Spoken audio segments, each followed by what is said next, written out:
Lonely world down here, isn't it? Who needs lunch? Who needs lunch? Lunch?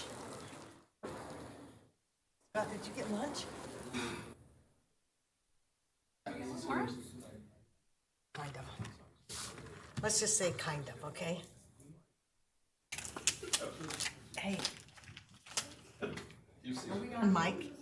Are we hot? I bet we are.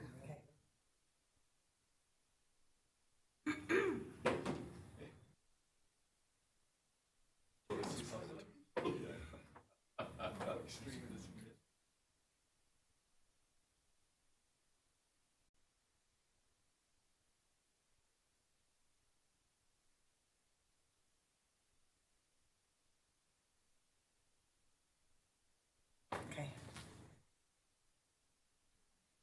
I guess I'll go to the restroom because we can't really start with one person. Everyone else is pretending to eat. Do you want to open on this? Yes. Oh, I don't have to go clear up. Or you? Yeah. Oh, Well, but Oh, sorry. Get 2 in, 1 out.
oh, it is on.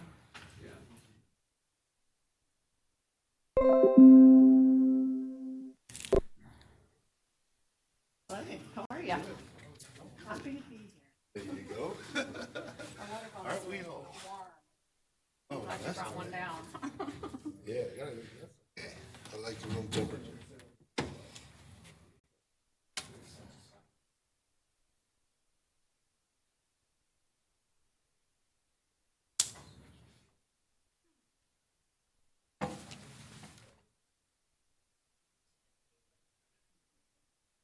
I get paid for this. I didn't know about it.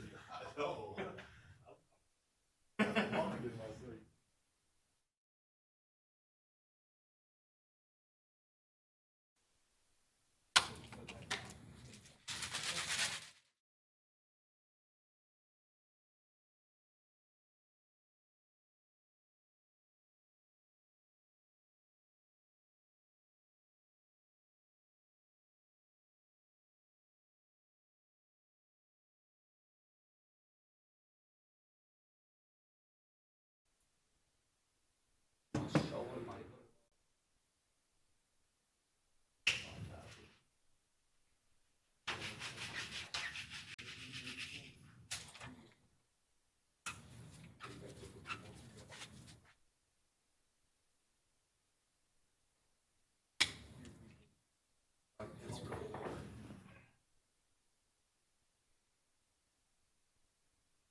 That and our things out of the junction and stuff.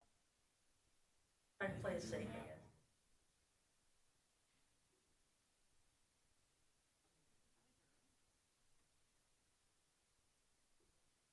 Hole right there. Thanks for the mints too. Yeah.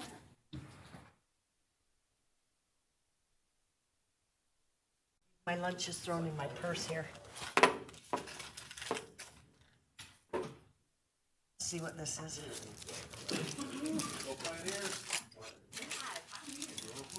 Where did you go to eat? Sid's office. Oh, I didn't know where you were. Where's my lunch? Did you not go get lunch? Yeah, but no time. Hmm? There was no time. Where's Michelle? Upstairs eating. She is? Yeah. Michelle Bolter. Hi. Okay. I usually do this. I rely upon Lord Belknap for a lot of things that I do. She never lets me chair the meeting, but I'll forgive her. I do too. I know, I'm just messing.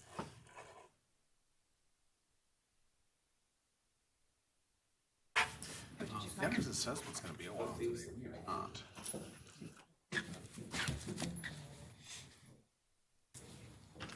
I'm thinking more along the lines of like faster than that. You're not a physician. I don't want to see that again. Pass that over. I could read that with the Urim thumb. Are you kidding me? Don't need to. Okay. Couldn't read it. Sean, what's up, brother? You know what? We Another have day in enough paradise. that we can start. There's three of us. We got a quorum here. We're gonna put the hammer down. Take it home. Make sure that I can log back into this. Okay. Scott, are you ready to? Mr. Jones. Okay.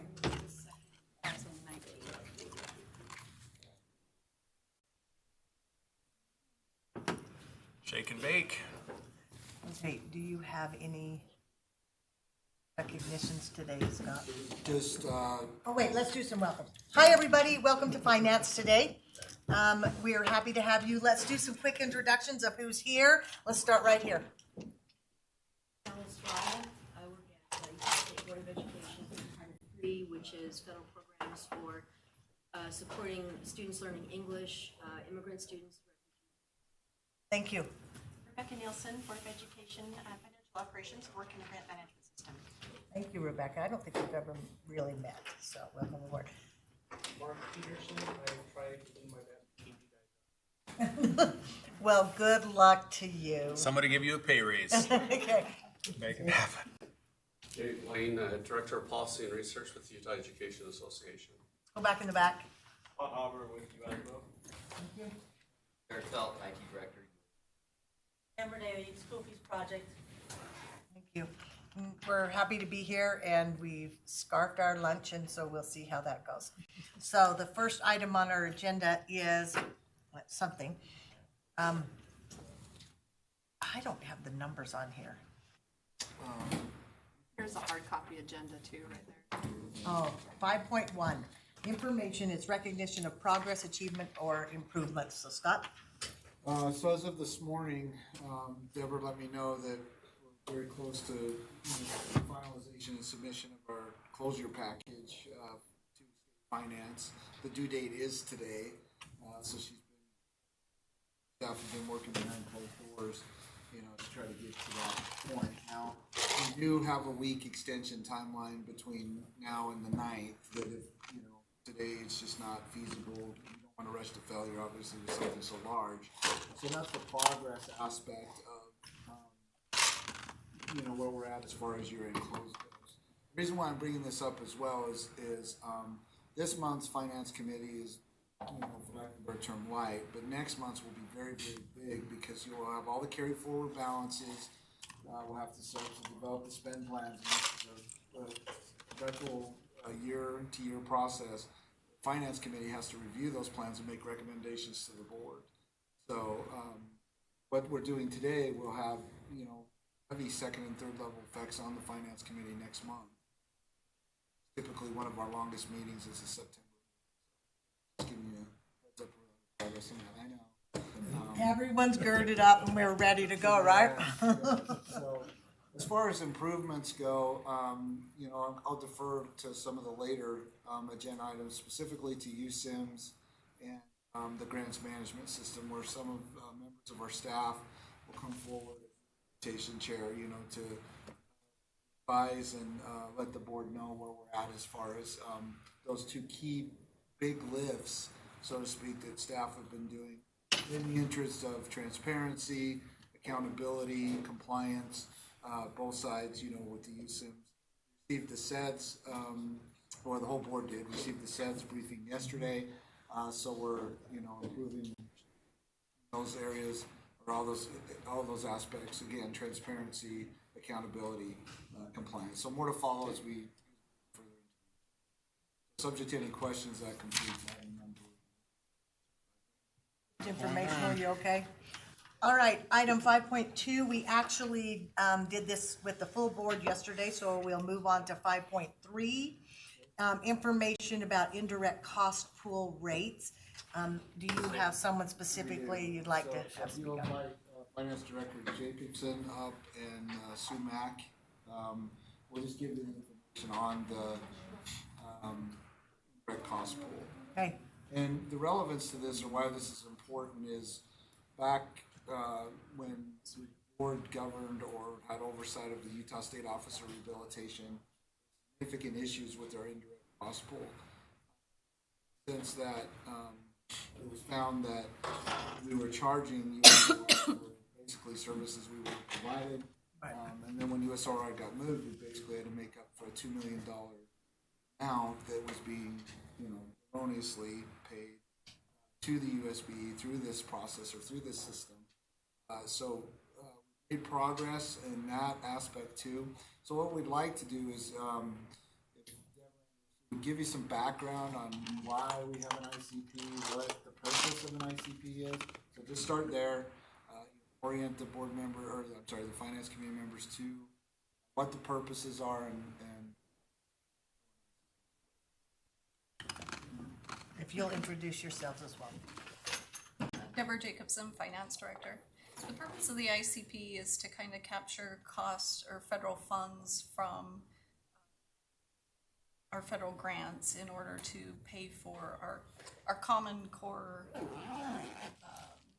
positions that we have. Right? Is that a good way to say it? It's a way to capture some of those funds. So every year we have to go through a negotiation with the Department of Ed to determine how much we can pull from those grants to put into our ICP. Currently, our ICP has our internal accounting. They're generally positions that serve the entire agency as a whole. It includes our superintendency, parts of IT, not all of IT, parts of IT, our mailroom, receptionist, anybody? All of them, right? Media. We go through negotiations once a year, which is what Sue does, and they come up with a restricted rate and an unrestricted rate. The restricted rate is usually applied to the federal grants. It's our payroll to assess that rate, and Sue transfers those funds over to our indirect cost pool. The unrestricted rate is assessed against our state funds. So your backups, if you pull this up, it's also displayed up here. These are the rates that were approved, agreed to, so to speak, by the Department of Education for us to apply for fiscal year 20. Yes. One important piece to this too is that when we get into the negotiation or for establishment of the rates, both are unrestricted and restricted, it's based on the expenditure 2 years prior. So this is based on fiscal year 18 information from the total direct salaries and wages, including all the applicable. Okay, can we reverse for just a minute? Let's say we didn't know anything about this. Okay, we didn't understand this at all. And so I want to ask, if you took this, the money that you are deciding from to make the percentage, what is that pot that you decide to make the 22.1 rate from? Where are you creating the rate from? Oh, so there's a formulas, that's a master spreadsheet, a template, That includes what? including essentially majority of all the salary and fringe benefit of the common position that we're putting in ICP. In this building, yeah. It's I about just am, $5.8 million ish that, we'll allocate based on the base, there's the top end of the base also, like depending on total revenue that we allocate as a percentage, that, expenditure that we calculate based on federal grants, or they had a long formula, a book, that guideline that we have to follow by the long spreadsheet. We had the top is the 5.8 for indirect costs, and depending on the base, it varies based on the revenue that we generate for each. I just wanted a general thought of how you even get to this, and then that percentage can be used on those positions that generally in this office support all the building rather than somewhat in one singular department. Yes. Correct. All right, so does the committee have any questions? I don't know if my question helped at all or not, because otherwise it's kind of hard to understand. So one key takeaway too is a comparison of the rates so the unrestricted rate. Going to the legislative session, there's been concerns in the past about the unrestricted rate percentage, how high it is. Again, it has a lot to do with the experience that we have so far. But Sue, can you tell us what the rate was last year? The unrestricted rate was last year. 24.2, I believe. So we have made progress in bringing the unrestricted rate down. Although, it'll probably likely be years before we get back to somewhere around 16% or where it was before, which seems to be more acceptable to others as far as that. So, because again, each year that we do this is based on the expenditures from 2 years before. So, We'll catch up, isn't it? So for those of you board members that were here when we went through this initially, you were up as high. It wasn't the first calculation like 26 or something? Yeah. So we're incrementally coming down, but it's going to take time to do that. Chair? Which with the legislators, those that understand it, it's about the trend. Yes. Decisions you're making today, you don't get to reap the benefit for a couple of years. They're more interested in that trend, those that understand. They know times are enemy and results. And I do report it to the LFAs. We engage with that conversation each year once it's, I'm moving as quickly as they would like it to, or we would like it to. If wishes were fishes, anybody else have questions on the indirect cost pool? Okay, thank you so much. All right, we are on 5.4, data on highly qualified educators. Oh, we're gonna move that to a later date, right? Which, 5.4? 5.4, Yes. they're gathering that information, didn't have it quite Our ready. grant support. So, since I asked for it about 4 hours ago, just kidding. But- Okay, we're on 5.5. If this is an actionable item, the Utah grants report and the way ahead. I love that. And the way ahead. I don't have that up. Who's gonna speak to that, Scott? If you invite Rebecca Nelson and Dr. Estrada forward, please. Oh, that's why you are here. Yeah, so the purpose of, Rebecca has been instrumental from the very beginning of the system with the implementation. She just recently returned with Jamie Barrett from another REI. We wanted to also provide a staff perspective from Dr. Estrada on what the system has meant for her duties and responsibilities, but also what it means to the field as well. I think she has a specific example from an LEA Provo district that she shared with me just this morning. for coming to this meeting. But I do need to orient the Finance Committee members to the backup items. What is one of the key takeaways if you'll pull up your Utah grants budget status? The funding that was provided to us was provided back for fiscal year 17, and 17 is the $4.4 million. And then we provide to you what our expenses are year to date from that source. Recently, we received approval from the federal government to use the statewide longitudinal data system for licensing fees and for what we call the Tier 1 support. And we can get into that a little bit more as well. The key takeaway then is that we're well within budget because when we set the budget, we try to identify or we try to calculate what's called implementation costs and then sustainment costs. Once the system goes live or is at what we call FOC, full operational capability, then we get into what's called sustainment or maintenance, which is usually or typically provided through the vendor by the licensing costs that we pay. So we put this out based on the budget that we could sustain licensing costs for, originally we were up around 15 to 20 years because the expectation was that other state agencies would come on board. Because, and correct me if I'm wrong, Rebecca, it's just us and UVOC that are in the system now. However, I've been engaged decisively with John Reedhead at State Finance as we get, fidelity with the Tier 1 support that you also see, and moving forward and others experiencers are seeing how the system is working or not working. We do anticipate that we'll get more agencies to come on board to different probably extents. Obviously your big ones like DWS, Department of Health are bigger, and there may be some smaller state agencies as well. So it's important that you know that because I'm sure that we're going to go into the legislative session and we're going to need to report, just like we're reporting to you, on the progress that we made. Because again, this all started back in state fiscal year, or for state fiscal year 17. So it's been, we're going into state fiscal year 20, so it's been about 3 years. So Is it a 5 year? So the Or is it contract, still yeah, really- the okay, contract is it's a 5 5 years. year. That's another important takeaway, or something that you as Finance Committee members need to know as well, is the contract is a statewide contract.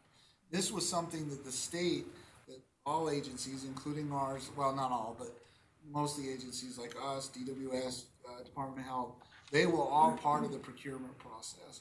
So that's why it's a little bit disconcerting that we're this far along, 3 years into it, and there's only 2 agencies on the contract. So that's going to be a lot of discussion that occurs in days and months and weeks ahead, days and months and year ahead with the legislative session. Is the aggressiveness of getting other agencies into the system. Why that's important is because the more agencies that are in the system, the less the licensing costs are, and that would reduce, could reduce significantly the burden on us in those out years, right?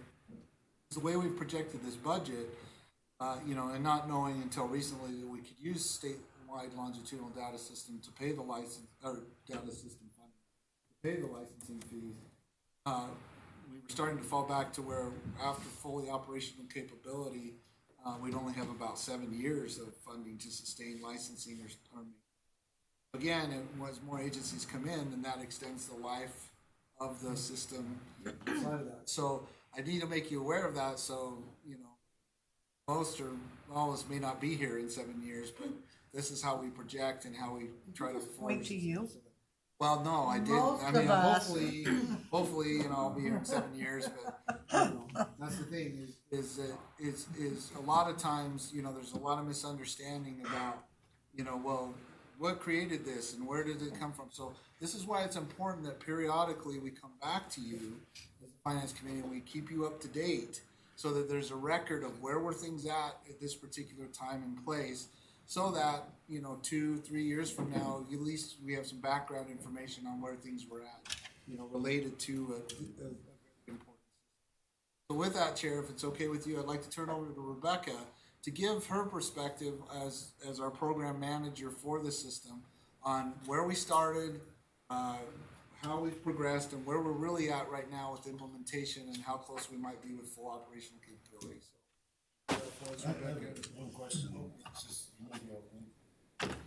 add some of your comments to this, but what has been the biggest barrier to other entities to I would say two things, Chair. I would say two things: price and uncertainty. Uncertainty about, hey, will the system work? Clearly, from the beginning, the bid that came in for the system, and again, this was the vendor that was chosen by numerous state agencies. It wasn't really the out of the box system for the cost that was quoted to us that really we even are experienced.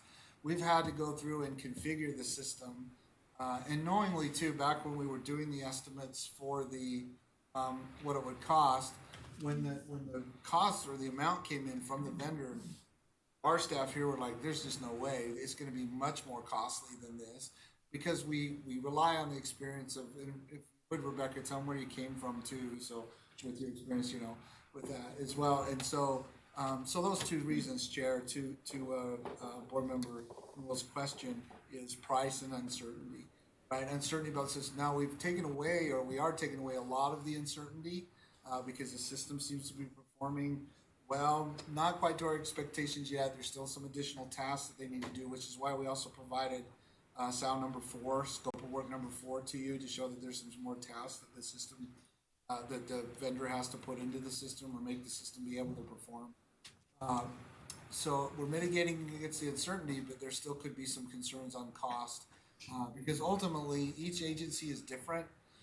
Their grants are different, so the pathways that are creating the system is going to vary between agencies. So I wouldn't be able to quote how much it would cost for DWS to come in or for Department of Health.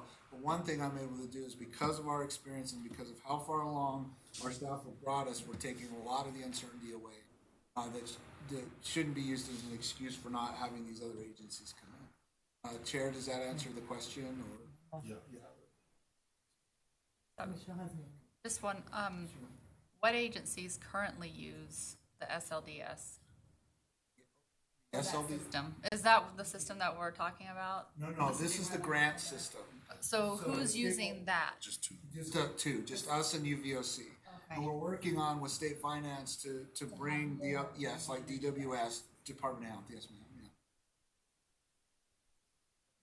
Yeah. Is everyone okay? All right, Rebecca. So as far as my background, I came to the Board of Education 18 months ago. I'm still in my infancy, so I don't count years yet. You count months with infants. So 18 months ago, I came from Intermountain Healthcare, where I was the grant accountant for about 5 years. Before that, I served in various roles in grant accounting and other financial functions. Intermountain Healthcare. So I have a lot of knowledge as far as grants are concerned, managing federal grants, the research projects, clinical trials, those type of things in Intermountain Healthcare. So that knowledge and background really translated well for me to come to education and help to implement the grants management system here. So that's a little bit of background for me. All of the procurement process occurred before I started with the board. I'm a full-time employee. I'm hired specifically to work on the Utah grant system. Prior to my hire, everybody else that was working on the system was just kind of fitting it in with their job. So this has been my baby since I started here. The contract that we were working on when I started was a time and materials contract. About May of this year, we quickly reached the ceiling of that time and materials contract. We were running out of money and we still had a lot of things that we needed to do. So we put an end to that time and materials contract and we implemented Statement of Work 3, which is a firm fixed price contract with specific deliverables and tasks. At that time, there was a remarkable change in our relationship with the vendor. Rather than things being drawn out for extended periods of time and working on them indefinitely, it was very quick in responses. Things got done much more quickly and much more succinctly. We were able to define our scope of work much more clearly up front so that we could determine whether those deliverables had been met and whether they could. So that's a remarkable difference between what's up through May and now. So we are well on our way with Statement of Work 3. I would say we're about 3/4 of the way done with Statement of Work 3. We've just implemented Statement of Work 4, where there's an additional approximately 10 tasks that we're completing. We anticipate there will also be an additional Statement of Work to finish some of our post-award activities. That would be our monitoring or site visits, things that occur with our subrecipients after the award has been given. those are the things that we're still working on, but progress is really quick right now. We're moving very, very fast. Our LEAs, most of them are working on reports so that we can get data more quickly and easily. There's just a few things that we continue to tweak, fix. Those type of things are improving. Did I hit the things you wanted me to hit? You hit some of your points. Now, Chair, hear from Dr. Estrada to give you a perspective of, from a program aspect. Now, this is at the higher level with the USB, but she has some, I believe, some examples. Yeah, so do we have any questions for Rebecca first? No. Okay, sorry, Michelle. No, thank you. So the grant for Title III, which supports students learning English, is $4,508,820 and change. And so based on that, the actual application has been redesigned and put into the system so that there's a self-assessment tool so that LEAs actually better understand the kind of evidence they need to show the work that they're doing related to compliance, not only federal law, but civil rights obligations as well. The official application then is in this system is a way to build the LEA's capacity to look at the way they're looking at student outcomes related to how they're allocating resources, which is always a challenge because the tendency with Title III, since it's supplemental funding, is to say we don't have enough money. But the real question is, how are you using all the other funding sources to braid the funds related to the outcomes for students and using that to evaluate the effectiveness of your program? Because typically when people get in the habit of allocating funds in a certain way, they do that all the time without saying, well, is this really effective? And is it making a difference for actual outcomes for students? So the grants management system has allowed Title III to do that really effectively. We were the first adopters because the other two systems had pretty severe limitations. And so as a consequence of that, we have the kind of funding that builds the capacity of the LEAs to make more strategic decisions. I'll give you one concrete example from, and then I'm open to questions about what I talked to with Scott. The other thing too is the actual quality of the applications has increased. And the reason it's increased is that if you have a standardized form that helps build the capacity so that even if they're audited officially by the federal government, it's based on an electronic portfolio system. Right, so it's not like in binders and in pieces of paper or things like that. So that's one of the key indicators in the motivation for the LEAs to do such exemplary work. And I can give you a list of the districts that have done like really extraordinary work. Ogden is an example with a high group of EL students. Granite is an example. And so we use these examples from the grants management system to do webinars to show exemplars and say, this is how this district is actually allocating their funds related to these student outcomes. Here's the evidence they're using. Today, Michelle Eldridge, who's done an amazing job with using Title III funds, Title I funds, Title II funds, supplemental funding from other sources to have every school identify the way in which funds are braided and aligned to ensure a per pupil allocation that focuses on the student's needs. So level 1 English learners who are newcomers are weighted in the system by an allocation of 3 because it's a formula grant. Another example is the flexibility of this system allows for subgrants. And I just want to give a shout out to Rebecca because every time I have a question and all of the professional development that she's done from the beginning has really been spectacular. It's very responsive. We don't have to be floundering around because we don't know what we're doing. So I just want to thank you personally. And so there's a really cool way, and it's actually in the statute of ESSA, to do recognitions.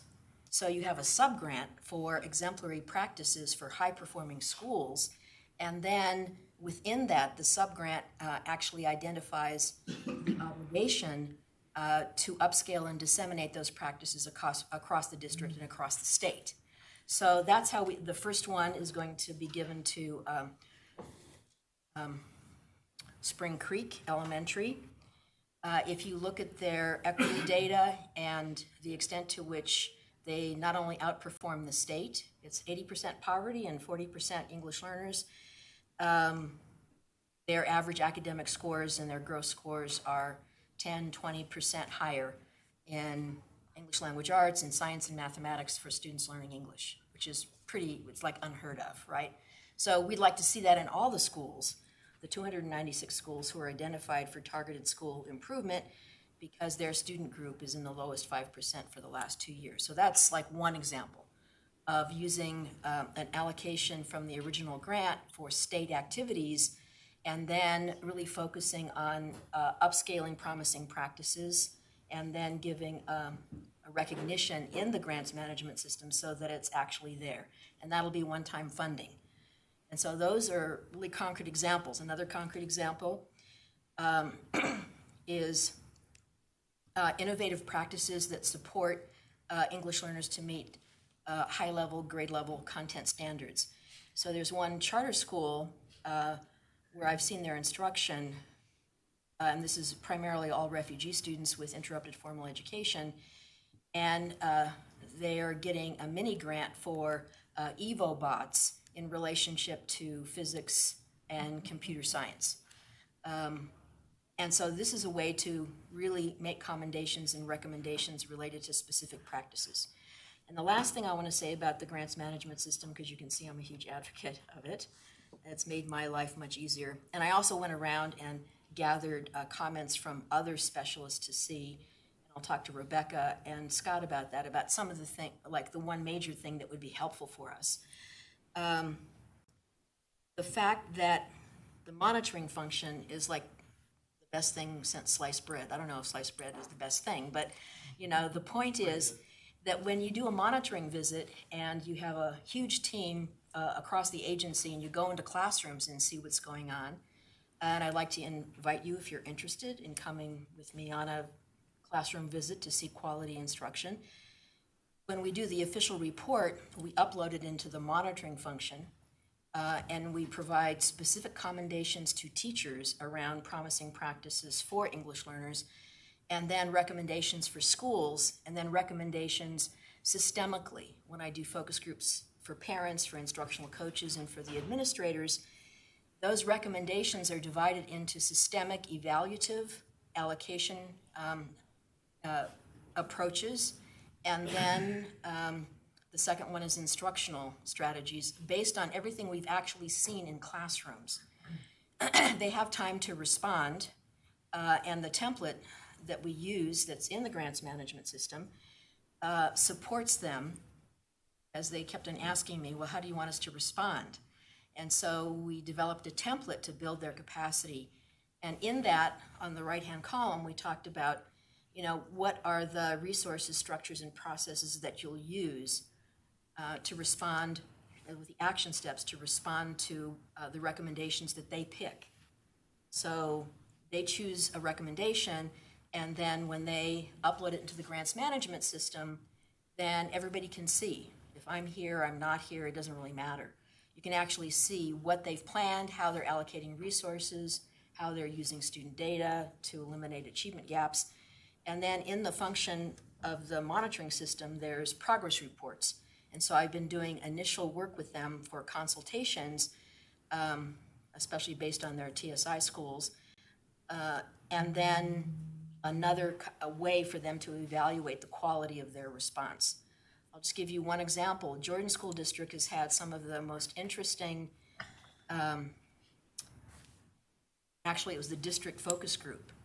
They said the most honest and insightful things, and the cabinet has acted on these things related to the kind of instructional coaching that they actually do with English learners and with schools that are high poverty schools.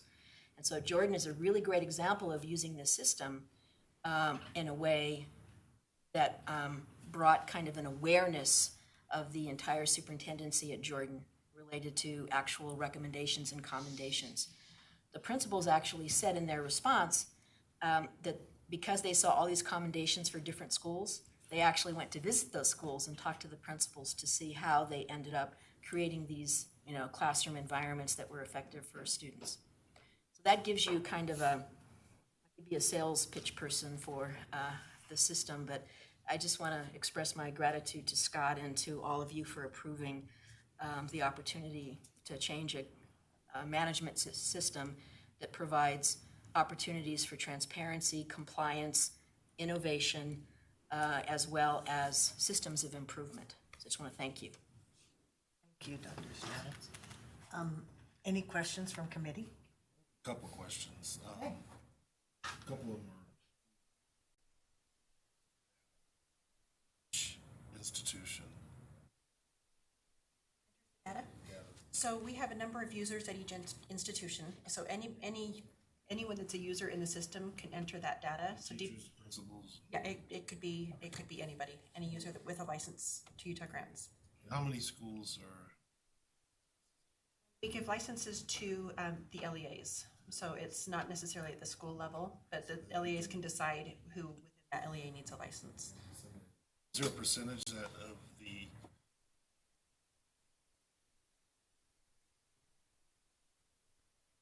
classes that the LEAs to, or just picking kind of models, or As far as who is actually in the system, yeah, I don't have that data as far as like at a district level versus at a school level. Who's utilizing that system? So once you get to where you're starting to upscale, what does that cost to upscale? From a recipient standpoint, it's minimal. So the number of users in the system we pay for a license fee per user, and it's right close to $43. So it's very minimal in cost to upscale that from a user standpoint. Excellent. I know that when you buy a system, it's very common. It's like buying a car. They want to give you how you want to get some seat covers and some floor bats and all that stuff. That's what we're currently doing in our statement of works, right? We're adding all the bells and whistles. That's what I was thinking. How long till you get to a point where you think you'll meet your optimum max this current year before you have to start adding on? Our current statement of work brings us through December 31st of this year. We expect to be to the point that we are fully functional at that point of time. There may be some fixes or some additional components that we decide to add on after that point, but our statement of works are goaled towards a December 31st deadline. Yeah, because I know it's going to be ongoing, right. But it's good to know that you have a date. Thank you. Thank you very much. Anyone else have questions? I have a couple of questions. Michelle, you talked about the statement of work. Would that be the finance line of tier 1 support when you go out? Yeah, when I go out, when we go out to monitor, we don't do any kind of auditing. It's really monitoring. Yeah, monitoring. Yeah, it's actually monitoring. Is that the line item that is equating to tier 1 support? No. So tier 1 support is actually when users call and say, I need to reset my password. Okay, so Or that there's a money set problem in the aside for system. the reverse. Right. Okay, I just wanted to make sure on that. And then, what's the attendance been like at the webinars where you're sharing the greatness of what's going on? How's that been? Or is it recorded and they can watch it anytime? Well, everything we do is recorded. It's always recorded. I think the most effective thing ends up being when they actually, it's very, very effective when it hits the date. So it's September and October, August, September, October, to get them prepared to do the self-assessment tool, gather evidence, and do the application. And that was done last year. So this year won't be an issue. But I think the biggest thing I want to tell you that is the most impressive is that the way in which they're evaluating programs and aligning resources and then actually putting it into the monitoring function as a response to our recommendations is what makes the difference. That's when you know they're involved. doing it. Okay. And then you said that you do commendations for teachers and then give recommendations. Right. So what are the commendations? So I can even send you some examples. So one commendation is, and this was in a second grade classroom, and in this last conference yesterday, it was called Utah's Promising Practices, and I gave really concrete examples of the really extraordinary work that I've seen in rural districts and urban districts. So one commendation would be for, this was in Uinta, and it was a grade 4. So for teacher so-and-so, who created a triad experience for one student to become a teacher and then use a protocol guide for reading a chapter together based on high-level questioning. So I went into this 4th grade classroom and the students were reading different choices of books. And when I went outside to talk to this triad, the student said to me, well, I'm designated as the teacher because I've reached this level. It's kind of like a performance indicator. And now we're going through, and here's the protocol that we use. This is a 4th grader. So that would be an example of a commendation for a practice and for a teacher's practice that could be disseminated across that school and across the district. Okay. So that's a concrete example. There are tons, I mean, Yeah, I'm sure there are. that are really spectacular. And the recommendations that end up being systemic are things like, evaluate the way in which funds are being allocated to identify the effective interventions that support Tier 1 instruction. Because sometimes you go into a school and there are so many pullouts and interventions that the students who are learning English end up not really getting the quality Tier 1 instruction that's happening in the regular classroom. Yeah, that's So exactly right. those are some examples. Thank you. Does anyone in the audience have anything they'd like to add to this discussion? Any perspectives? No? Okay. You're so Then, gracious. Scott, I'm not exactly sure what we're doing because we've got to figure out how to increase the costs. So also in your backups is the, basically what amounts to the scope of work for Tier 1 support. So Dr. Estrada talked about Tier 1 levels of education. This is different, as Rebecca explained. It's Rebecca's So where the they come action that in. we're looking for is because we've now started state fiscal year 20 is, and Rebecca, I'll defer to Rebecca on the explanation of this. So Tier 1 support, well, she already defined it. Tier 1 support is when a user calls in and says, hey, I need help resetting my password, or why is the system doing this? So the vendor had said, well, we want to provide the Tier 1 support, but in the interest of, or along the lines of what I explained earlier, the Tier 1 support is now moving to DTS, and we're bridging the cost of moving Tier 1 support to DTS, which is also good, because DTS is the statewide provider of technology services. So Rebecca, will you give the finance committee some background on, how this all began with Tier 1 support and why we're progressing with the bridging strategy, if you will? Because the action that we need is you or the board had approved a budget that was specific to just, the implementation of the grants management system. But now we need to get your approval to fund the Tier 1 support bridging strategy that Rebecca's going to explain a little bit more here, for state fiscal year 20 and beyond, subject to the availability of funds as is provided to you in the backup. Does that make sense? So, Because the scope has changed. The scope has changed for the system, and we have to bring this back to you 2 ways. Doing the Tier 1 support, but then also the allowance of, and again, it was already vetted and checked with the federal government, with the statewide longitudinal data system grant funds, right? We just need your permission that if needed, we can use those funds additionally as part of the overall budget, which could conceivably extend the licensing part. So there's some changes in the scope of the system that necessitates a budget. So we have this box of money, and in this box, we said we're gonna do A, B, C, and D. Right. But we don't really need to do C anymore, but we need more money in D, so we can move it around inside the box. Correct. Because we need a bridge so that we can have more Tier 1 support that's coming through this other avenue, so we're building a bridge. Now I understand the connection of SLDS, because I'm like, wait, I Yes. Okay. doing this because again, you know, this will go on the record of whatever action you take to make recommendations to the board on changing the scope basically and changing the, you know, within the, just as you explained. Laura talk, You okay? do, yeah. I have to That's do great. that. But I think, so Oh, you that's could read, frightening. you could read the tier one support, scope of work, but I think you're really better off hearing the summary from Rebecca. But the public has access to it as well. And because it is a change in the direction or strategy of the system. And so you as the board need to be first made aware of that, and then second, you know, We need to be clear on it. recommendation to approve the budget for state fiscal year 20 going forward, you know, in support of tier one bridging and use of statewide longitudinal data systems. So Rebecca, what do you think we explain need to tier know one. here on the bridge? What's gonna So be the bridge? first and foremost, tier one support has multiple components. There are the password reset example that I gave. We're handling that here, right? We can do that. They've given us, you know, some administrative access to the system that's very, very minimal.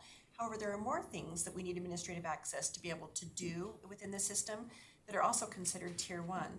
The problem is that I don't want UOVC to accidentally break something that I have set up, and vice versa. I don't want to break their things, but to have administrator access is really dangerous, right? So transferring that to DTS is actually the right direction to go. It's a state system.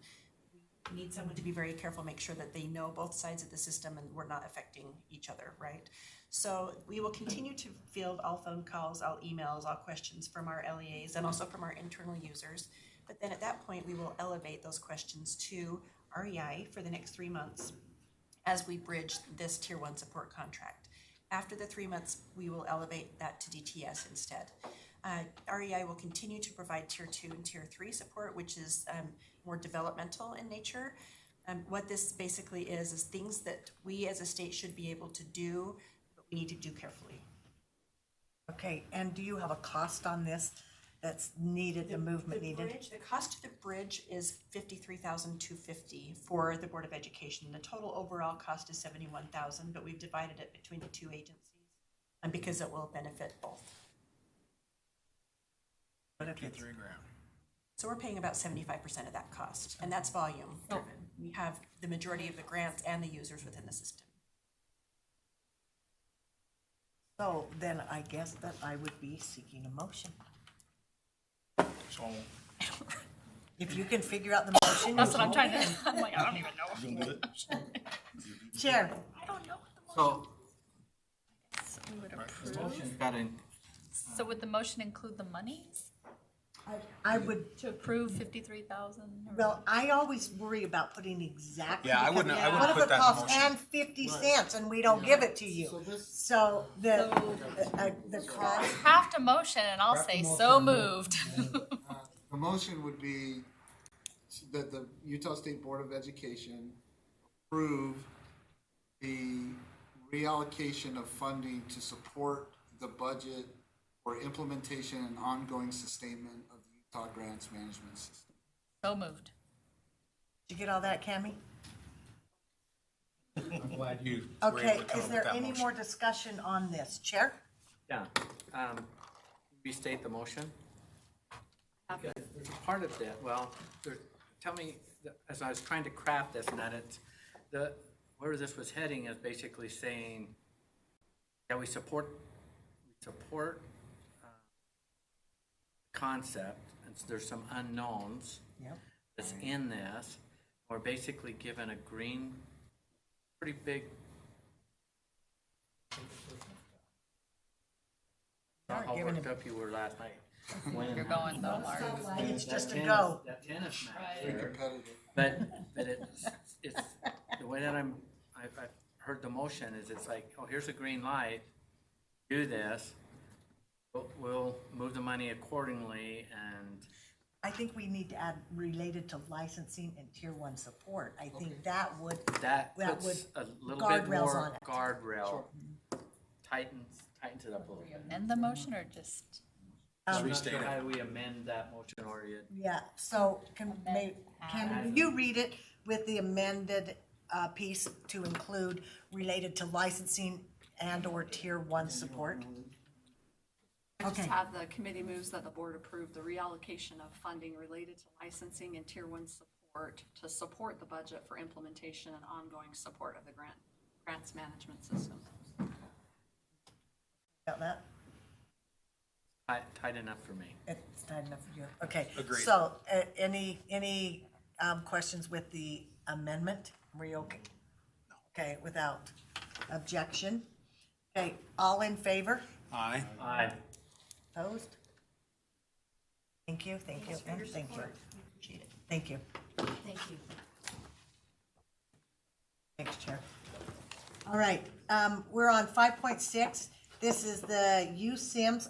Between USIMAC and USIMS, I've about lost it today, okay? It's all about you, Sam. Looking at this going, didn't we already do that? Yeah, okay, information about the USIMS status and budget execution. Are you doing that, Jared? Who's doing that? Chuma and Judy. Okay, please come up. I'm excited to get an update. I'm excited about it, this update. Which one, right here? We're gonna have to go back and 5.6. redo their presentation now. No, we don't need to Raising the bar. No. Oh, right here. All right, if you'll introduce yourselves and then give us the, Jared Felt, USB IT Director, and I apologize, I didn't get the backups in time, and so you've got a printout, and then they are in the backups now. Yeah. And so, but going forward, we'll be doing this monthly, and so we'll make sure that Judy was out of town, and anyway, we had and some so delays there. Jared, when you come back, if it's possible, if you're not working on several modules, if you'll just give the update on the one module that you've worked on, or if you work on several, we want to Okay. see the changes. Sure, yeah, and so I'm gonna turn the time over to Chuma real quick, and he's gonna explain what the quad chart format is, so you can see kind of, this is a quick view of our status, what we're trying to accomplish, any concerns, risks, things like that. So, Chuma, go ahead. Before that though, will you, so you had the kickoff meeting on July 30th and 31st. I know it's part of that, but just make sure you emphasize that as well as what just recently occurred. Okay. Okay, Spend a little bit more time. you need to introduce yourself too. Chuma Uzo, Assistant IT Director. As Jared was saying here, right in front of you guys, you'll see a quad chart in front of you for the PMR. So this quad chart is what we seek to do with the quad chart here is to give you a holistic representation of the program. So you'll see there in the left-hand corner there, initiative. This pretty much just runs down the initiative, so that's more or less static there. Status, that changes every time we come to you. That will be with the things that we've worked on. So if there's modules that we're working on, we'll give you status of those modules that have been working on. Issues and risks. The issues and risks section will let you guys know what kind of issues or risks that we're running into and challenges that we're up against. And then mitigation is how we intend to mitigate those, what we need, so on and so forth. So it just gives you a clear picture as to what's been going on with the project here. On the top, you'll see green. You'll see the green block on top with green there. That green could change from green to yellow or red. So green's going to tell you that the project's good. Yellow's going to tell you that there's something going on, and red's going to be bad. Oh, so, red. So when you look at that, you'll be able to see there. You'll be able to quickly glance and go, okay, where am I, and what do I need to look for there? Hi, and I'm Judy Peterson, the USIMS Program Manager, and I've been on for 4 months now. See, you must be an infant as well, since you're measuring in months. Okay, so the initiative, I think you all understand the initiative. Maybe repeat it just in case, So- 'cause I think Okay. fairly new, so. And I remember all of you, the last we have briefed one time before. So it's reestablishing the Utah State Board of Education's core data collections and reporting. And it involves, there's 3 primary areas: educator, finance, and students, that consist of LEAs and the SEA. It's going to have a web-based portal front end, single sign-on, and will provide data collection and reports presentation back end, so that give the reports to feds and also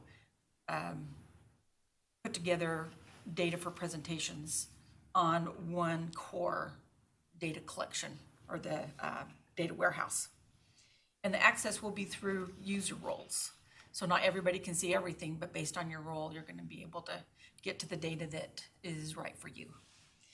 So as part of what we did this week, we put together a vision for the program, and what we came up with is that in the initiative, enable personalized learning, encourage continuous improvement, and ensure public trust. One of the things that we looked at was we're a system that supports USBE, so we wanted to be consistent with USBE's strategic goals and the vision that the Utah State Board of Education has. So this vision captured what we believe we're trying to accomplish. How did we come up with the vision? Oh, how did we come up? So in our working session, we had a facilitator, a contractor that's helping us with the whole Agile process. And everybody, we divided up in groups, and each of the groups came up with their vision, and we consolidated it, and we didn't really argue, but we discussed it until we came up with something that was what we felt was short, concise, and inspirational. How does that align with the board strategic plan? In the board strategic plan, definitely there's personalized learning, and we need to have continuous improvement in our development cycle, and that continuous improvement will keep alignment with the vision of the USBE. And then ensuring public trust is another area that's important. So we took the vision from USBE and made sure that it was consistent with it, and basically to help with the success of the students. Sure. I'll just like to add, so this visioning group, and I think Judy's gonna get into that more, was made up of stakeholders from across the state. So LEA participants, BAs, HR personnel, superintendents, IT people. And so this vision was part of the training, setting the base standard of how we're gonna approach this project. And we allowed the stakeholders to help participate in determining what this vision will be for what they see it as being for it to help them and their LEAs. I just think verbiage-wise, we could marry the two. Does that make sense? And find the board strategic plan and find the exact same verbiage, because then I think it would be a little bit better marriage. Okay. Yeah, no, great feedback. And just so you know, this was like the rough draft of it and will evolve. So that's really good comment. Okay, so if you go over to the left, it's the status.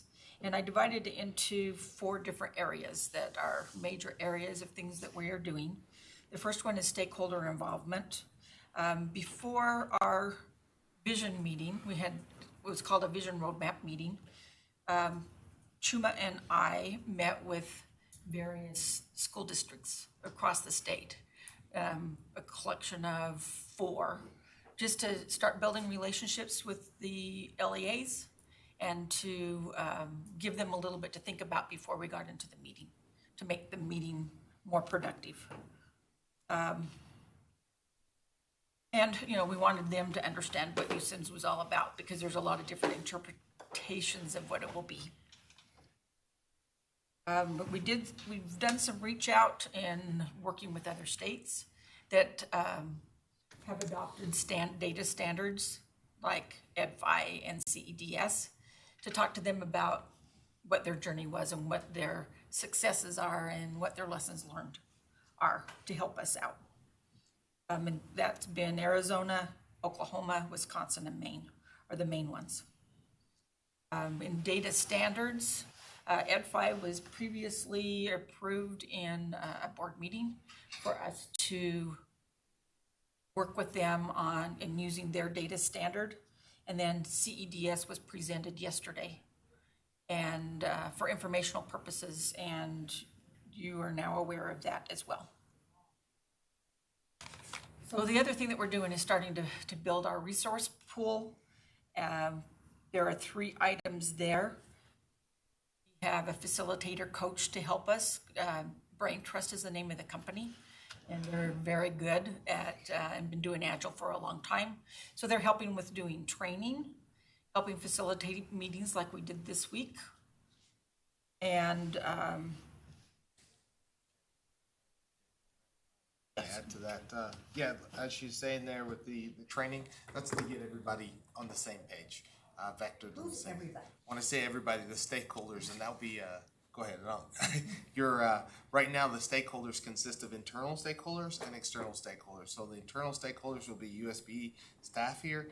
External stakeholders are LEA stakeholders from HR, from your financial folks, the BAs and other folks like that. You've got people who do data, and then you've got your IT staff in each of those areas. And Judy's worked on getting people from the rural LEAs, from urban LEAs, and from the charters. So she's got a nice pool of people. Okay, thank you. That's who everybody is. So this first training is to get everybody on the same page as to how this was going to go, and then to reorient them on how this project would be worked. Just adding that. Chair, I'd like to add, sorry. So this list of stakeholders was vetted through the superintendency and Deputy Superintendent Jones, and he sent out the official memo informing them and their supervisor that they would be participating. I just didn't know who was. Yeah, and we don't can have a list of. and we can provide you the list of who was It might be identified. nice, just then we know who, if there's questions coming up, we could say, well, you had opportunity, what did you miss, or what did we miss from you? Great, yeah, we can provide that to you. We'll put it in the list of the data and information. Moving forward, maybe, okay? So Cammie, if you'll follow. and I have a list here if you want to look at it today. Those that. It's okay, I just wanted to know. Okay. So in respect to this, the two-day meeting that we had, I'm gonna back up a little bit because I didn't go into the detail. But it was a vision roadmap. Chuma and Jared provided some of the background that we've collected, a number of people. There were 35 to 38 people there in the room. And so that was a large group, but it was the beginning meeting. From here on out, what we plan on doing is we're working a certain module, like you said, like we're gonna be doing educator, and it's gonna be a big piece, a big feature of the system. Then we'll bring in those people off of this board that we selected to come in and help us better define in more detail about that particular area of the system. Because number one, this is not going to be an IT system, it's a user system. So we needed to make sure that we involved all the people that can represent what the real needs are out there. And then follow on, we'll break into smaller groups as we go forward so that we can focus on that particular area, and we won't have 35 people in a meeting. We'll have more like 5, 6, or 10. Okay, so then down to resources. We do, as of this week, have 2 architects that we brought on board, and we're working on PRFs, more than one, PRFs to start hiring to put together the team. Yes, Scott? So, and this is an important piece or takeaway as well. So there was a lot of concern and somewhat some criticism that we weren't going to involve, or it wasn't going to be a commercial type process as well, meaning that we wouldn't engage with vendors or if you recall, there's a lot of concerns about in-home. Yep. This is a build versus buy process or mentality, if you will. But I think it's important to note for all of you as the finance committee members, as we go forward with this, likely going to get some concerns from legislators on the build versus buy aspect, and are you involving or reaching out to or collaborating with subject matter experts outside of government, right? And this is one of the sure signs that we are. Yeah. However, this is a system that will be owned by public education. Again, it's not an IT system, it's not a USB system, it's a public education system. But it is a build versus buy. Thank you. And when the ceiling falls in, we can run. The exits are right there and right there, so just run. There's a lot of that noise lately. All right, so a couple of, well, one issue and one risks that we're looking at right now. So the vision meeting took, excuse me, no problem. The vision took meeting, the planning and getting the people together took longer than expected. And that drove some delays in other activities. But the mitigation is we rescheduled to make sure that we had enough people there, like a high attendance, within a certain time frame, so that we didn't run into the starting of the school year. So it ended up being this week. We had both external and internal. We had about 2/3 of the people that were on our list, and that was about the best that we could do, no matter what day we tried to hold it. The other thing is, in going through the vision and having so many people involved, it's maintaining the stakeholder involvement and their commitment. So we need to take a look at that. There's going to be a lot of changes as a result of the system. We'll be changing a lot of mindsets.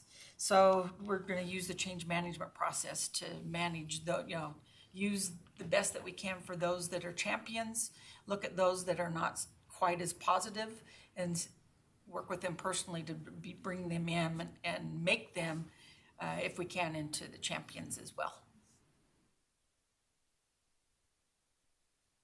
Next slide. Calendar. Calendar. But it should be the schedule. So the next slide is the schedule. The green, just so you see the legend, the green are things that are accomplished, that we've completed. The red in the vision roadmap box is red because it was delayed from what we had planned.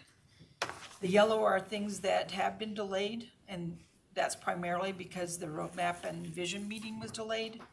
The more intense blue are those things that are starting ahead of schedule. And then the lighter blue are things that were planned previously that should be the same. Any questions on the schedule?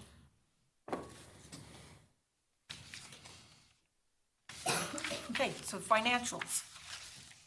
And this is the key takeaway for finance committee members as well. So Judy, if I can just jump in here.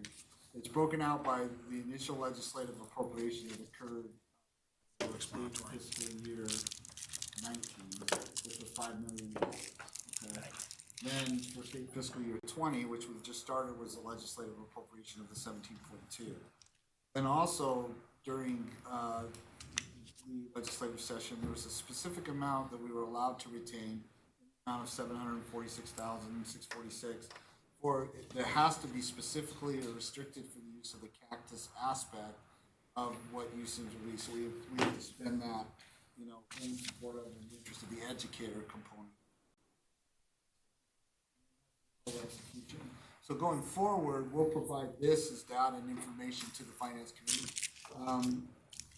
We talked originally about, making sure that because we've been audited in the past for not implementing quickly enough. So now we're improving the implementation, but we'd like to go to more of a quarterly update to the finance committee on the budget execution. Because it is a high profile, high visibility system. Everybody's interested. Yes, and It's money attached. so was there any additional thing you had with the budget? Cash is king. So if you want to see something specific, let me know what that is. Okay. If it's different than this, we'll provide that however you need to. But it is broken out by what Mr. Jones was saying.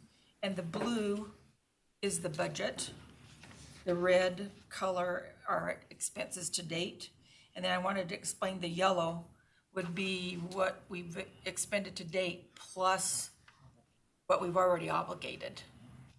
So like when we start putting on contract personnel and we're putting them on contract, they become obligated, so. We're gonna spend it all, I can see. Well, so see, that's the key takeaway. So if you look at the initial 5 million, while, you know, it's been very low expenditures, we have encumbered or have obligated, so you start to see the expenditures increase quite a bit. And that's what's really got a lot of attention in the legislature, like, what are you guys doing? You know, come on, get this executed. So we're doing it. We're obligating, and, you know, and it's a balanced approach, right? There'll be personnel brought on, but there'll also be vendor support, things like that.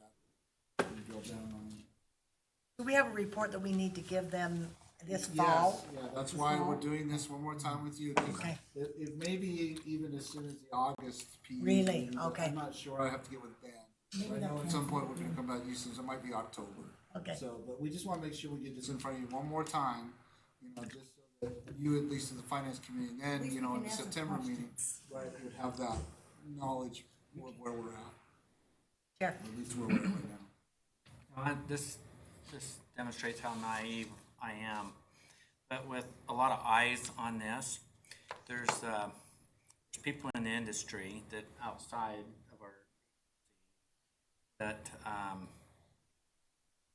probably would like to see a different pathway to get this in place. And as we're doing these reporting, I think it's really healthy. I've liked what I see. I think red. Red is bad. No, red is good because it shows how transparent you are. You know, you're not going to run it's not going to run perfectly, but there is this reality, and so I think that's really important to be able to demonstrate that not only to us and internally to the stakeholders and also the legislature. But the other piece on the financial side of it. I'm not sure this is a typical format for demonstrating in the IT database world, budgeting, tracking, and that to do a comparable that the outside industry says you can. You know, I'm wanting to be ahead of criticism. This is a simple look, a condensed look. Is there another look that gets more into the weeds to demonstrate more competency than this? Not only to the legislator. There might be something in red. There might be something. You know what I'm saying? That particular reality, and so that. I don't want to offend anybody by the chart or whatever, but if we do a do-over, That's why That's why we wanted your input. So if we could do it, it's really bad to want to do a do-over after we go to the legislature. Sure. Something better that we can do that. Chair, just, can I ask a clarifying question? So you want to see something where you're seeing all the different roles that we would be hiring contractors for and their expenses tied to that role, and then hardware, software, you know, other vendors that may be providing a piece of this? Would be really important. It demonstrates a path, that we're on a pathway of using other resources besides USBE. Sure. And yeah, it's like we have an A game and we're on the road to awesome. We know what our end product's gonna be. We know how to get there. And we're not doing it alone. Part of the sale to the legislature was we have some of the smartest people in the state. I mean, no, in the country, in our state, and then the Western region to support and prop us up to make this happen. We might as well see it, what their role is. No, that's great. And so next board meeting, you'll see a list of roles that we will be hiring for, contractors for, you know, a kind of a resource chart to approve that ahead of time so that we can hire. And so we'll provide that with our financials as well. The other idea is like on your stakeholders group. And guys, this changed my life as a CEO with. It started with some of the stuff that was happening in IT. The way you put your exhibits together, you had a building, you had this, you have a community, who's in that community, all of that is relevant to the legislature to know who's who. Who's And involved. just a list of who doesn't work as well as, hey, this is the fabric of this group, or this is how that community. I know it has the appearance of bells and whistles but it's not smoke and mirrors. Right. But it better demonstrates work that you're actually doing. Okay. But I'm not an IT data, whatever, I'm not sure how they look at performance.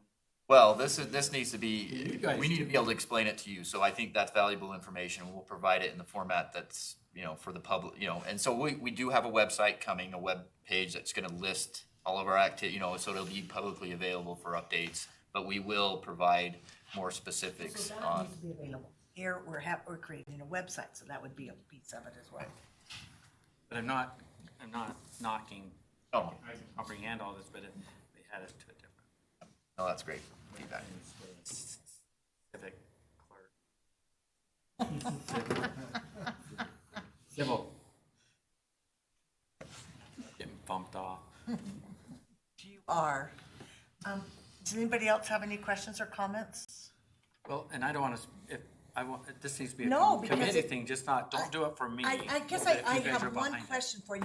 When we're giving them direction to put like what groups they're hiring, are we putting the cost of those groups, or are we lumping them together and say an outside source for This is this outside piece, source, and this is the cost not of down that. into the weeds, not Not clear down who. into the weeds. Not who, At a but different level of this. what was the name of the Better group? Brain demonstrate. Trust? Brain Trust. Right, and so, and what does Brain Trust do? Their consultants would be this much, I got you. rather than the company itself. Okay. So there's a couple of things that I think I'm hearing. One is industry tracking of costs. So typically there's a planned versus actual chart that comes to my mind.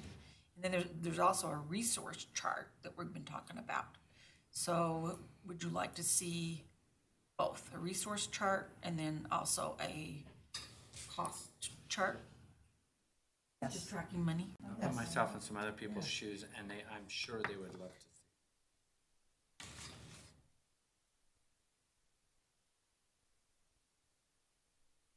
Not way down into the weeds where you have to have an interpreter to understand.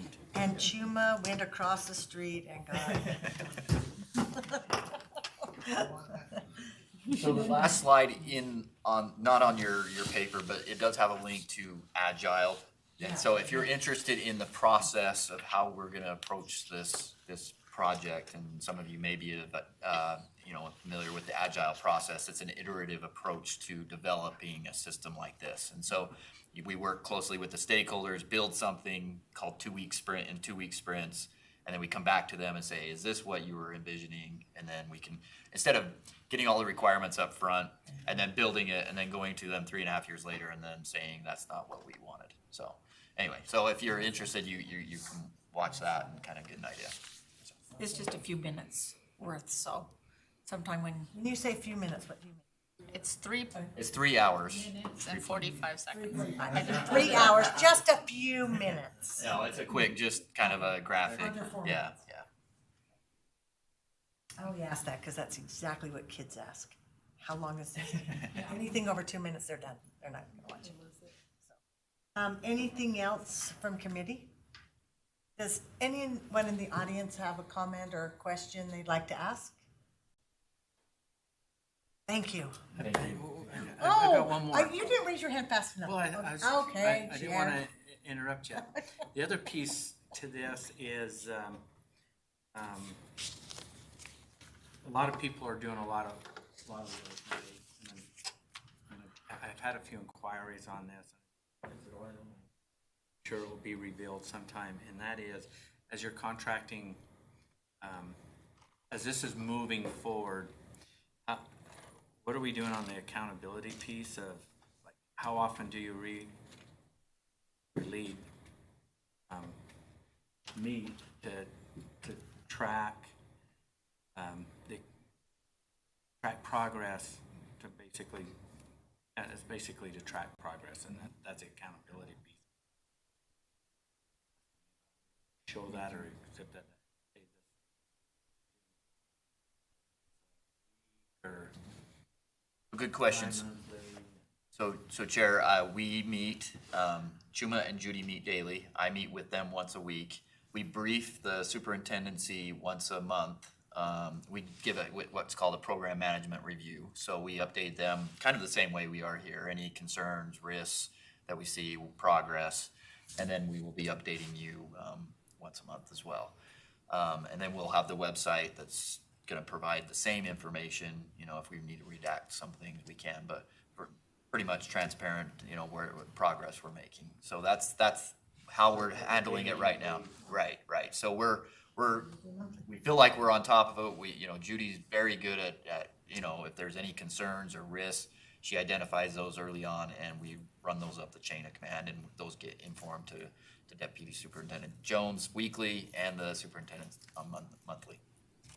Or you get a weekly also? Yeah. Okay. And it's actually called more. It's another acronym. On the road to awesome, war. I might, I'm at the war. Did you have so something? I will add to that, so external for the stakeholders, there's also going to be a monthly meeting to involve them, to keep them informed of what's going on, what to expect next. And the website is going to be a forward-facing, give a lot of information, have videos of training, whatever that anybody can access. And are these meetings face-to-face or some of them going to be by web? Yeah, because that's expensive for them to take away from their buildings. This last meeting was face-to-face up at the Capitol, and so we wanted to get everybody in the same room so we could, you know, but going forward, like Judy said, it'll be. Else? Let me see if you raise your finger again. Anything over there? All right, thank you so much. Thank you. Thank you. Thank you, Judy. Thanks. All right, we're on 5.7, requests for data and information. So this is a follow-up item. The request was, and it's in the backups, it's titled Mental Health Grant. It does say version 4. Sarah Young's been instrumental in this. She's taking the lead. What this is basically the overview, the talking points. This is a very useful handout or product, if you will, for all board members to use as a means to explain, articulate, answer, adjust, qualify with your stakeholders, especially those in the LEAs. This is a result of, if you recall, Sarah Young coming and presenting 373 or to you, I should say. You know, one of the key things too is, or some of the key data points that was asked for was, if you go to the bottom of the first page on this, let's see, bottom of the first page, there was a lot of questions about the application process. I'm sorry, about the collaboration with DSAMH over a 6-week period with constructive feedback to LEAs. So, you know, you're going to get a lot of questions about that, and what that is who we're collaborating with, who's also involved with the mental health aspects of our students, you know, other agencies. This is one of the key takeaways from that, is to demonstrate that we are crossing outside of public education and consulting with other, or involving other agencies, or other agencies, DSAMH.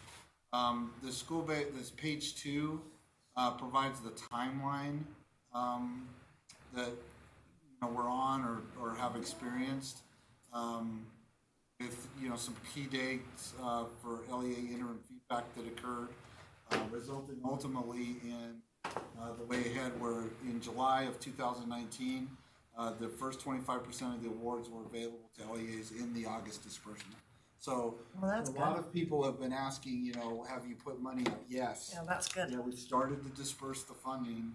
And then to the right of that, there was questions about what was School Safety Advisory Commission, another collaborative organization or entity that's involved. And then just slightly above that one is the Department of Health. USB has reorganized internal structures to facilitate agency collaboration, Department of Health, public safety, substance abuse.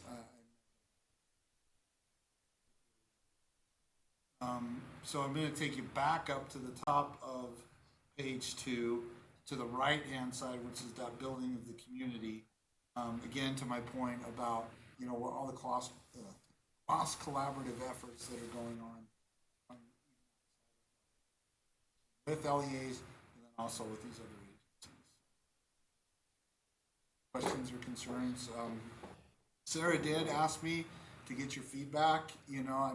This may be the first time you're seeing it.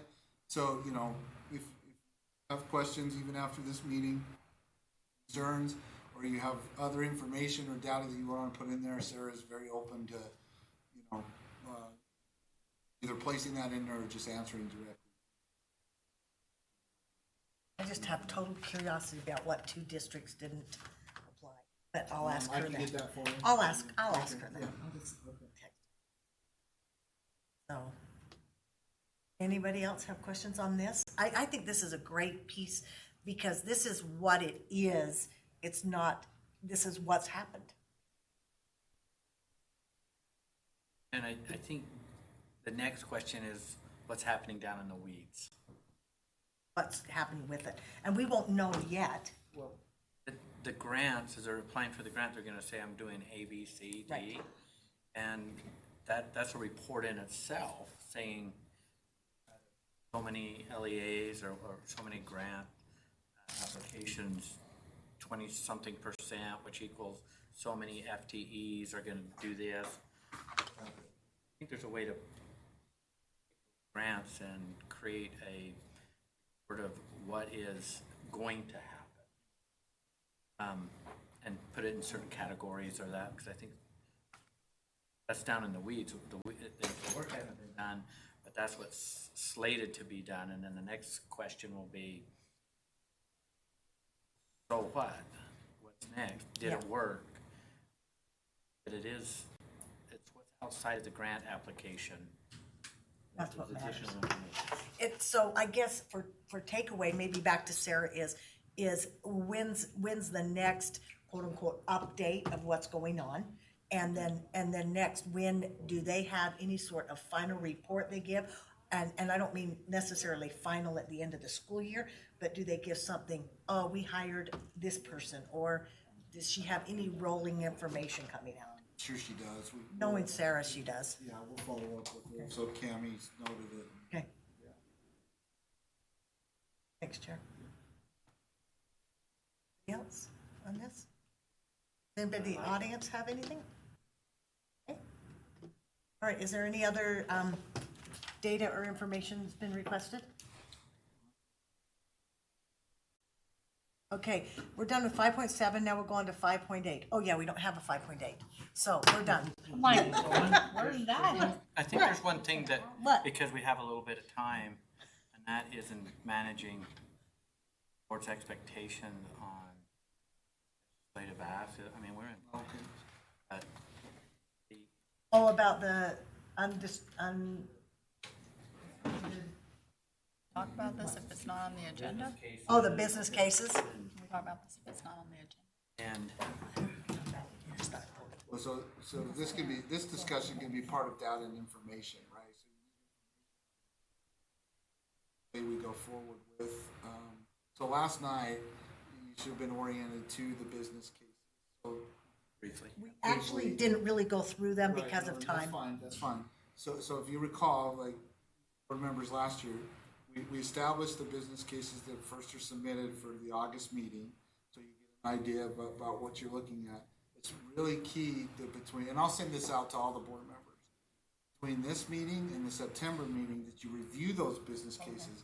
The heavy lift is your September meeting. It's big. That's when typically the chair allocates up to 2 hours for you to ask questions, or even and then if you need additional data and information, because I think this will be the first time for this iteration or process for you, board member Newell. So we'll that's how we've progressed this way.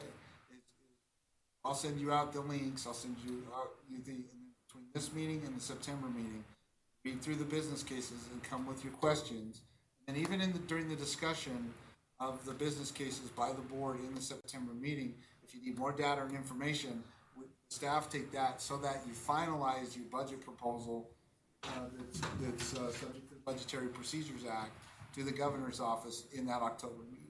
So we try to give you as much timeline and a lead time to do your research and, so you come with questions in the September meeting. In order to get through this in a timely fashion, the reading needs to take place, but I'm not sure if we have to do a time certain or whatever, that each case, we only spend so many minutes on it, and then we're going to jump off of it. So if it's not done, and we don't have closure, we're going to have to get more information because we can't stall out for an hour on one case.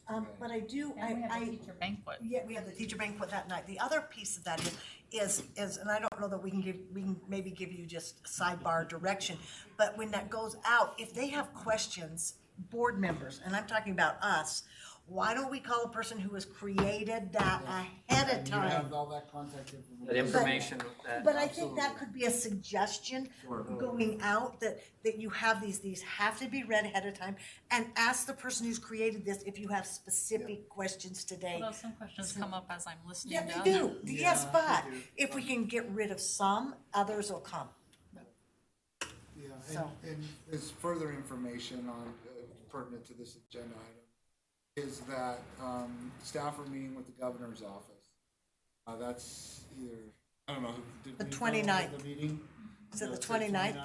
Yeah. Right, so we'll met with the governor's office and we're in tune or in line, I'm not sure I know the exact description with what they're projecting to do, because they're very open to the fact that, there's mutual support, with your request in alignment with your strategic plan. Excited for that, I think. It'll be good. We're a lot earlier on. Every year it seems to get better. By the time we reach the legislative session, there shouldn't be much or any surprises with what the governor's office, governor proposes to the legislature. Right. My point on information in that is, when it comes to funding and finance, our board members rely on this committee. So our committee, we need to bring our A game to this next round. So we need to be, even though it's coming up in board meeting, Yeah. we need to be orally prepared We here. need to be prepared. I see, okay. Well, so there's another thing too. So when the main board or the board will review everything on Thursday, but there's also an agenda item here as well for follow-up too, on specific purposes so that we they rely heavily on the 5 of you to your point. So the data For that request October meeting. or homework or whatever Scott can do us, can send to us to help us prepare, or reminders to whatever's happening will benefit the board on Thursday, and will be Yeah, it'll be better very on top. helpful. Yeah. You ready to be ready? It's like a piece of plastic. On there? Okay, anything else? All right, we are adjourned. Thank you. And I just want you to know,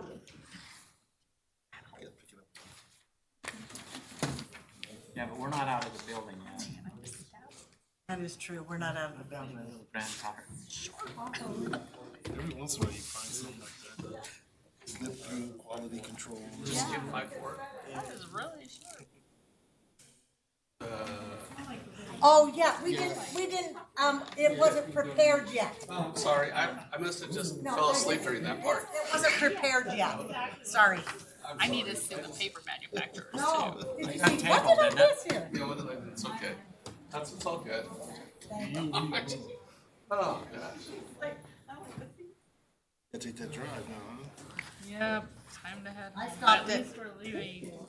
Are we off mic? I just told them that we're done, so they should be shutting us down. No, we're not off mic yet. This will be a good. You just know we're still have hot mics. Next month's big meeting. All the closing information. So Okay, so you have my